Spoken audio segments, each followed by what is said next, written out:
Hi, so I'm Andy Brice. I'm going to talk today about rockets, partly for teenagers and partly for adults.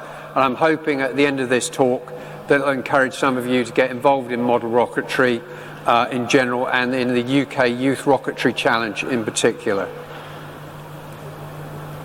So, as any parent knows, one of the main jobs as a parent is to keep your child entertained. And it can be a lot of hard work. So we tried all sorts of things to keep our son entertained, and myself and my wife, being sort of scientists and geeks by training, tried to get him interested in lots of science and geeky things. So we tried all sorts of different things: Kinects, Lego, electronics, scratch programming, making your own go-kart and things like that. Some were really hits, most of them weren't. One of the ones that was definitely a hit was model rocketry. And so we saw somebody launching an Estes kit, one of these little American model kits, and we thought, oh, that looks interesting, let's have a go at that. So we bought one of the kits and we took it into the local polo ground, and to the consternation of all the local dog walkers, launched a few rockets, landed one of them rather close to a dog walker for our comfort. But we had a lot of fun and we learned a lot, and we thought, oh yeah, we'd quite like to do some more of that. So just a quick digression to talk about model rockets.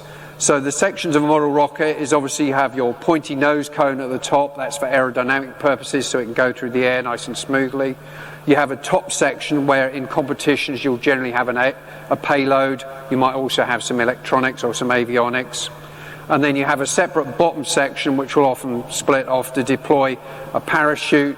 The parachute is attached via a shock cord to the body of the rocket. Then you'll have some Nomex or some wadding which protects the parachute from getting melted by the ejection charge, which I'll talk about a little bit. And then you have a motor which is held in a retainer or assembly. And then you have the fins for aerodynamic stability. And then you have either lugs or buttons which allows the rocket to follow a rod or rail as it launches. And then you have glue, lots of glue, okay, wood glue and epoxy resin usually for holding the whole thing together. And on the pictures you can see here, that's an altimeter, so a little cheap Estes altimeter. So that's an actually little barometer. It measures the change in pressure as you go up. You reach the top of your flight, the apogee, and it measures the pressure change and will give you a height in feet or meters. So you can see that one got to something like 937 feet. And then you have an ignition system. So the solid fuel motors have a little, usually magnesium igniter, which you attach through suitably long cables to a 9-volt battery. The current goes through the magnesium, ignites it, gets it really hot, and that sets the motor off. As an optional extra, you can have things like a video camera. So in the pictures here, you can see there's a little keychain video camera. They're about £50. We bought one of those to attach to the rocket to get some videos, and so we could see what was going on at the top of the flight. And that works surprisingly well. Okay, so just a bit about the model motors. So the motors that we use and are used in 95% of amateur rocketry are solid fuel motors. So they're a powdered mixture of fuel, which could be sugar or anything energetic, and an oxidizer. And I mean, you could actually make your own ones fairly easily from sugar and stump remover as your oxidizer, but don't, because that's illegal. It's not legal to make your own rocket motors in the UK without having a certificate, so please don't. Most of the sort of low power rocket motors are black powder, which is sort of like gunpowder basically, and some of the higher performance ones are APCP, which is ammonium perchlorate composite propellant. Okay, and so they basically are ignited. They'll burn for a certain amount of time with a certain profile. Some of them burn very quickly, some of them quite slowly, and then usually after a certain period of time, 3, 5, 7 seconds, they will have an ignition charge. So this is a little black powder charge that blows the parachute out and blows usually the rocket into 2 separate sections. Okay, and you can buy them with different delays. So you can see there's a picture here of one of our rockets, and it's got a cluster of 5 of these APCP motors from a German company called Klima, and they're in a 3D printed assembly that we printed, designed and built. The motors are rated according to their impulse. So if you remember your school physics, the impulse is the force times the time. And they start off with A, which is a very small little hobby one. That's 2.5 Newton seconds. And they get up to the bigger ones like F, which is the sort of thing we use for the competitions I'll be talking about.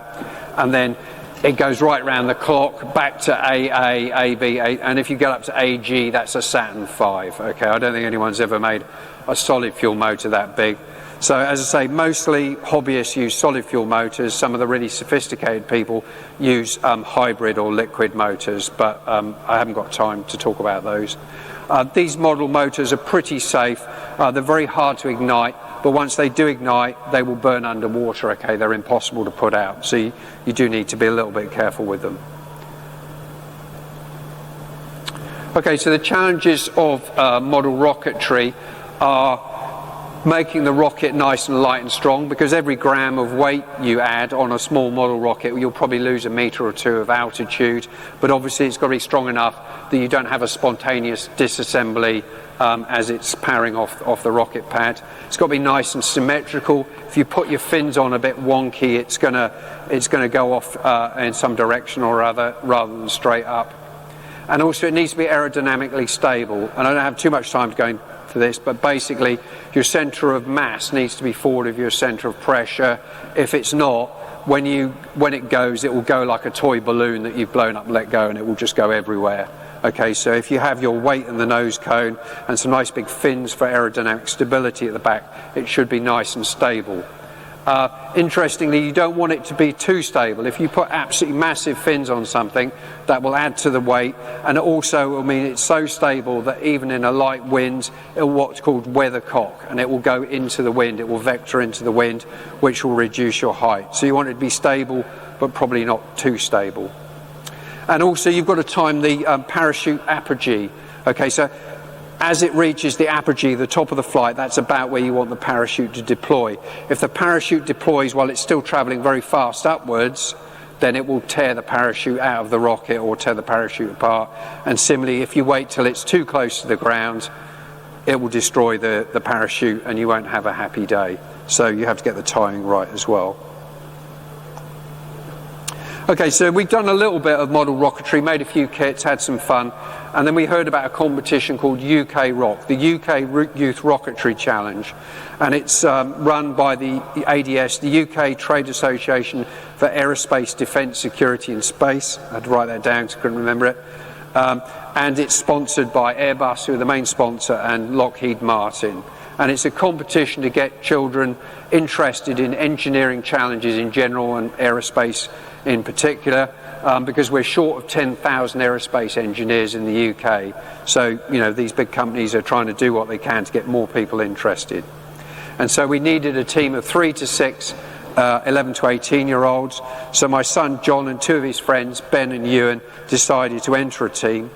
We couldn't get the school very interested. None of the teachers wanted to take it on. So I decided to be sort of team mentor or team manager.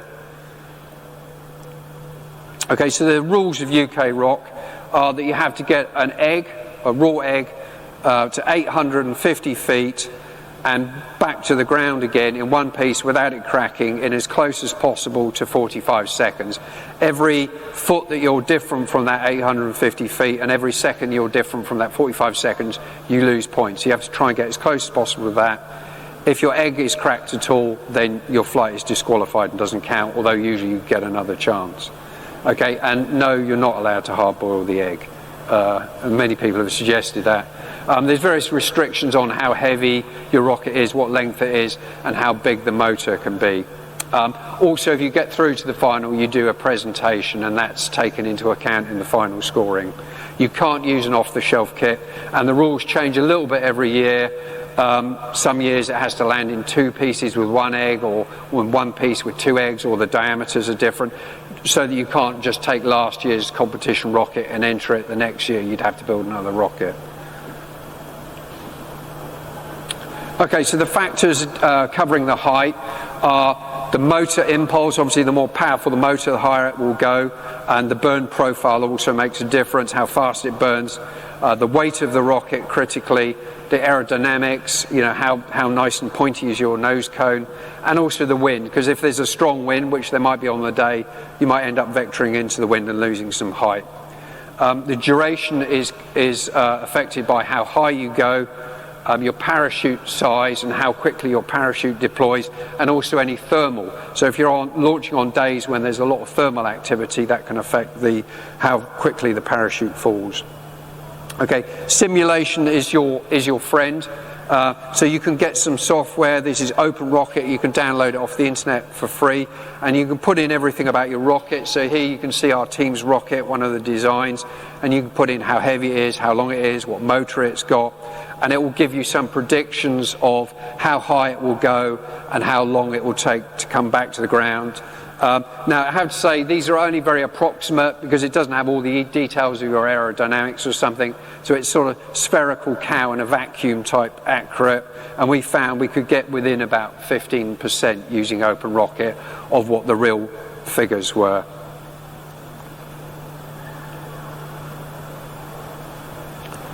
Okay, so this is real engineering, okay? It's on a small scale, but it's real engineering because you're delivering a product with constraints of time and budget and how much Dad's prepared to spend. And a lot of skills were learned about planning and design and CAD and 3D printing and so on. And what we found out is that old adage, rocket science is easy, but rocket engineering is hard. It is quite an accurate one. The image you can see there is a housing for our little video camera that we designed. I think we adapted it from some other design and modified it to fit on the rocket, and did all the 3D CAD, or the boys did, I wasn't involved in this, and then 3D printed it. And that worked very well. So this is us starting to prepare for our first UKROC. So the main tube, one of them was a spiral bound tube which you can buy off Amazon. The other one was a Pringles tube, which is strong, light and full of yummy food substitute. And so you can see the various other bits here. So you're allowed to buy things off the shelf, but it's just not allowed to be a kit that you bought wholesale. In the middle picture here you can see the production line, or organisation, teenage boy style. And so we used various 3D laser printing and cutting to produce some of the components, and made our own bulk supply and so on. But what we found is that the schools, although they all have 3D printers, don't know how to use them, most of them. They get it out of the cupboard, show it to the parents on Parents' Day, print a little tugboat, put it back in the cupboard to next year, and none of the teachers knew anything really about how to use them. So the boys got really quite expert with the 3D printer. The Swindon Makerspace, I don't know if there's anyone here from the Swindon Makerspace, I know they're here somewhere.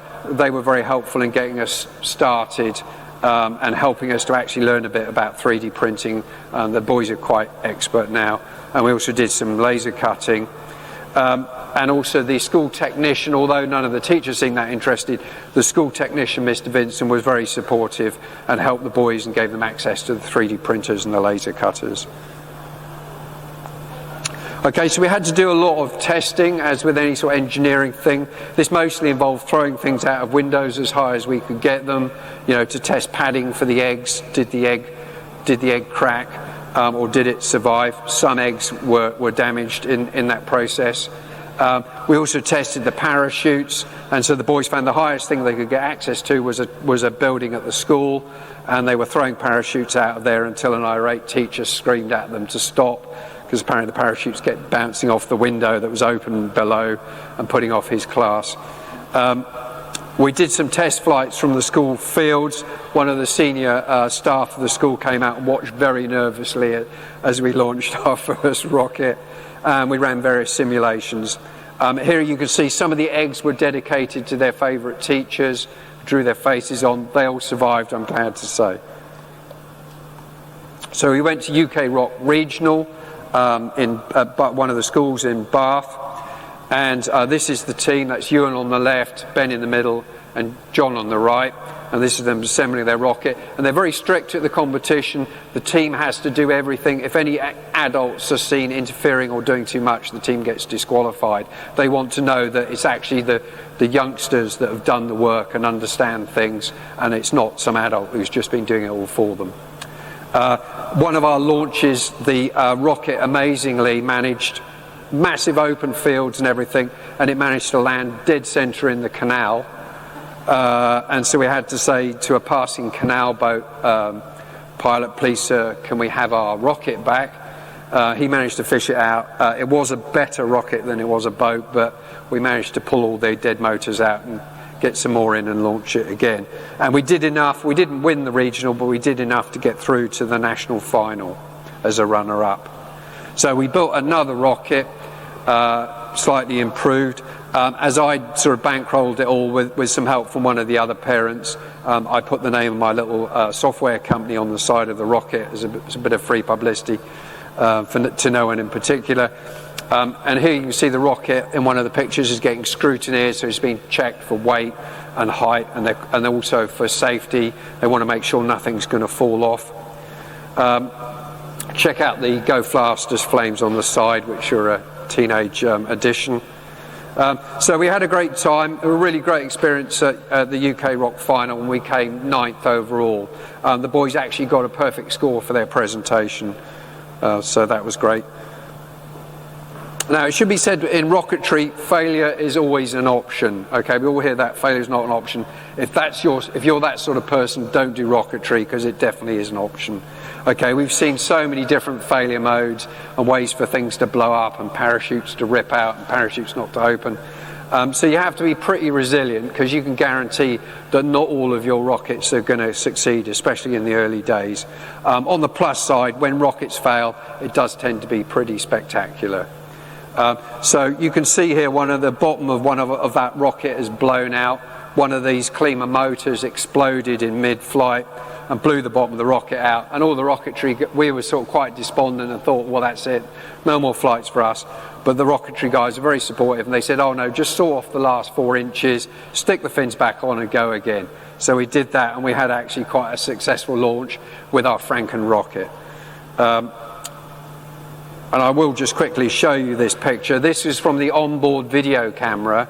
I think it's got some pretty amazing pictures for a little cheap video camera. The first one, you can see the top one, is the motor K-towing, sort of just blowing the bottom of the rocket out. And the second one, you can see our whole 3D printed rocket assembly heading off into the next county with some beautiful Mac diamonds are visible. It turns out that a rocket assembly with no fins has a very high power to weight ratio and a very low stability, so I wouldn't recommend it. Okay, so we had a great time, and we decided we would enter again. One of the team, Ewan, dropped out because he wanted to concentrate more on his A-levels, so the boys managed to persuade Sanjay to join the team to get us back up to 3 people. We made various improvements. For example, we switched from having multiple motors in a cluster to having a single bigger motor, and we went from a rod launch to a rail launch. Rods have a bad habit of whipping as the rocket goes off the end and throwing off to one side. Rails are more consistent, and we made a number of other improvements. And of course, most importantly, you see we've got a very cool paint job, courtesy of a friend of one of the boys. So again, we went to the regional.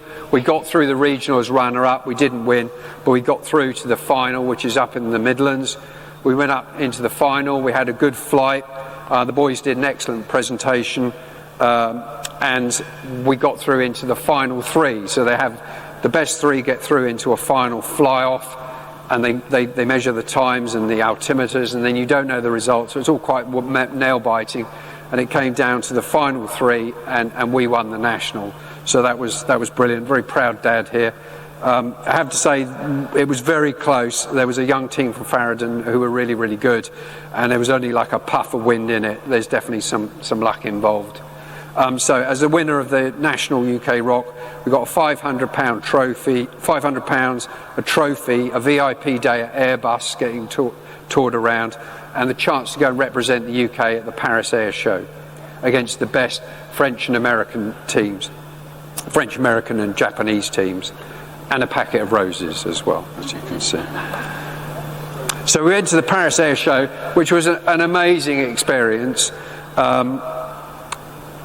And we were there with the 3 other best teams. Here you can see the boys doing their presentation, which they aced. They got 58 out of 60 on the presentation, so they got the best presentation. And I think we got the best flight of the day as well. And there was just all round a pretty incredible experience.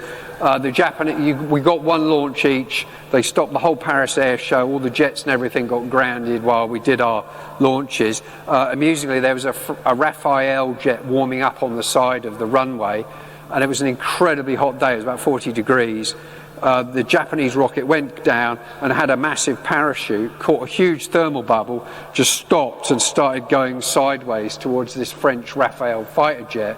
And thankfully somebody at the control tower must have warned him. He rapidly turned his engine off before, and the Japanese rocket landed a metre away from this plane. I mean, if it got sucked through the jet intake, I'm guessing that would have been millions of pounds of damage.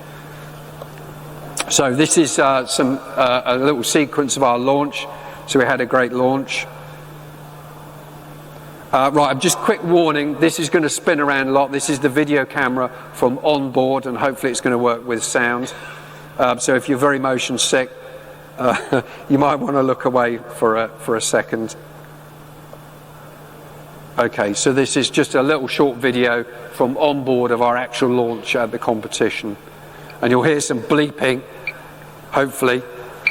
Yeah, so the bleeping, that's the altimeter that's on there that's going to tell the official height. They were quite worried about the ground catching light because it was such a dry day. You see part of our Union Jack came off. Okay, so there's the parachute deployment right at apogee, so that was pretty good. And then it's just floating down. The rules were it had to divide into 2 sections with the egg and the nose section. If you look carefully, you can see the other section coming down behind it. Only the nose section was timed.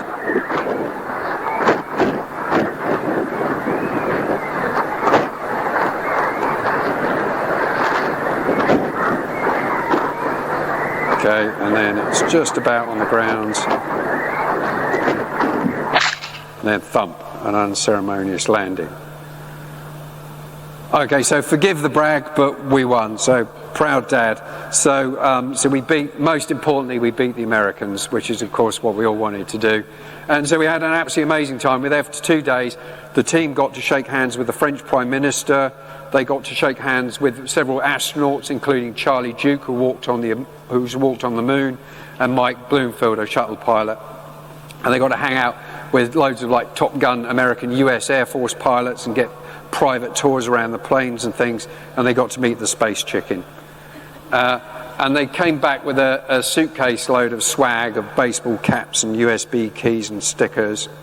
So following that, having won that, we got to go to the Houses of Parliament, where we got to meet the great and the not so good. Here we are with the lovely Dame Maggie Adderin Pocock, who was brilliant. It turned out had done work related to missiles, so she was quite interested in what we've done. I have to say, trying to get a rocket into the House of Commons was quite entertaining, as we turned up at security and said, we've got a rocket, and some eyebrows are raised, but we did finally persuade them to let us in. The boys also got to launch another rocket for their school sports day, to open the sports day just as a sort of celebration of their achievements. And that's the picture of the 3 of them there, with Dave Tranter of UKROC, who's been very supportive and came out to, shall we say, temper their youthful exuberance and make sure that everything went well, because they don't listen to their parents. And we also had our VIP day at Tourbus with the 2 runners-up teams, which was brilliant. Okay, so since that we've been to Midland Sky, which is an amateur rocketry event where people launch some pretty serious stuff. This big missile, the big rocket you can see here, goes up to quite high. Some of the amateur rocketry go up to about 10,000 feet, and they have to actually phone up air traffic control and get permission. And some of them make the ground shake. There's some pretty impressive stuff, and some people even do liquid rockets. So John and Ben have now both got their high power rocketry level 1 certification, and they're both planning to go out to America this summer to do their level 2. which will be a rocket that goes over the speed of sound and hopefully to about 10,000 feet. John is currently studying his A-levels, hopefully revising right now to go to Southampton or Sheffield University to do aerospace and aeronautics engineering. Ben is going to be doing physics and data science, and Sanjay is going to be a lawyer. So 2 out of 3 is not bad. You can't win them all. Okay, so the reason I did this talk mainly was just to try and raise awareness of UKROC and hopefully get some more people involved. It's a brilliant competition, it's very well run, and I think it's brilliant that these big companies do this. It's a very thoughtful and useful way to get people involved. Rocketry is a gateway drug for STEM. You know, you might do the rocketry and then go on and become some other sort of engineer, electronics or software or whatever, but this is a real engineering project. The UK really needs a lot more engineers and programmers. I should say, although our team was all boys, there's plenty of girls involved in UKROC, and all girls teams have won before, so please don't think that it's just for the boys. So we had an amazing experience at UKROC. I mean, obviously it was pretty special for us because we won, but even if we hadn't won, it still would have been an incredibly worthwhile experience. And so I definitely recommend that people think about encouraging their schools or youth groups or scouts to enter. Right, and I'm just going to quickly finish off. So I'll just quickly say UKROC, you probably need at least £400 to enter. You've got to pay for your compulsory insurance. Altimeter and motors are about £20 a launch. The rest of it's all pretty cheap. It's mostly just cardboard and glue. But you maybe need to get some sponsorship for it. And I'm just going to finish off with this video that I'm showing with permission from Scott Manley's excellent channel. So I'm just going to remind you, in the words of the founder of Honda, success is 99% failure, and that is very true in rocketry. So I'm just going to shut up and let you enjoy the song.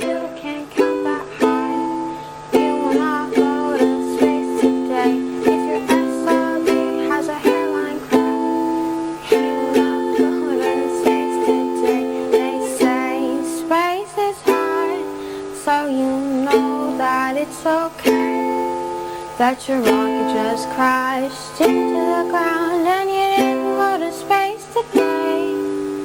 When you try to stop taking by light, you will not go to space today. When your hydraulic fluid gets used up, you will not go to space today. When you lose contact with ground control, you will not go to space today.